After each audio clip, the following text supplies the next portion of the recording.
Trois aspects à considérer concernant les gouttières.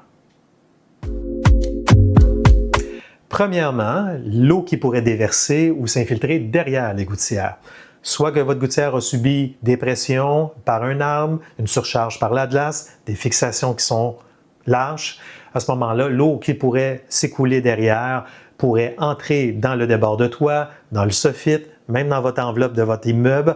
On ne veut pas causer d'infiltration d'eau, donc c'est important de s'assurer que ce joint soit très étanche. Malheureusement, dans bien des cas, des larmiers n'ont pas été installés lors de la construction, ce qui n'aide pas à assurer un pont pour le bon déversement de l'eau vers votre gouttière. Dans des cas comme ça, on va replacer des fixations, peut-être même ajouter d'autres fixations supplémentaires pour réduire le plus possible l'ouverture du joint.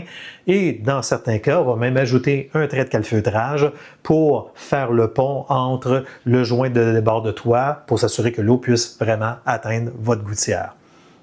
Deuxièmement, bien entendu, le bon écoulement de l'eau de votre gouttière. Éviter les obstructions, accumulation de matière végétale, de feuilles. Dans certains cas, on va ajouter des protections, donc des grillages, mais portez attention sur le choix. Certains modèles très populaires sont très mal adaptés au Québec et vont dans certains cas, causer plus de problèmes que d'avantages. Donc, c'est toujours à évaluer en fonction de votre environnement. L'hiver, il peut y avoir des accumulations plus importantes de glace, dans certains cas causées par les obstructions, ou sinon à une ventilation peut-être déficiente de votre toiture. Donc, il faut porter attention et n'hésitez pas à consulter un spécialiste pour en avoir le cœur net. Troisièmement, les déversoirs au bas de votre système de gouttière qui est trop près de votre fondation. On veut éviter le plus possible de saturer le système de drainage qui est dissimulé autour de vos fondations, éviter à ce que l'eau soit acheminée vers des fissures de vos fondations, cause des infiltrations d'eau. Donc, plusieurs municipalités ont des règlements qui vont demander des déversoirs qui soient prolongés d'au moins 1,5 m. Les règles de l'art, on parle de 1,6 m, 2 m.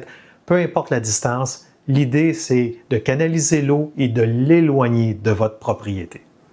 Pour nos clients, vous avez accès à la fiche technique complète avec tous les détails sur les vérifications et les entretiens qui sont requis. Sinon, suivez-nous sur les réseaux sociaux afin d'en apprendre davantage sur l'entretien préventif des immeubles.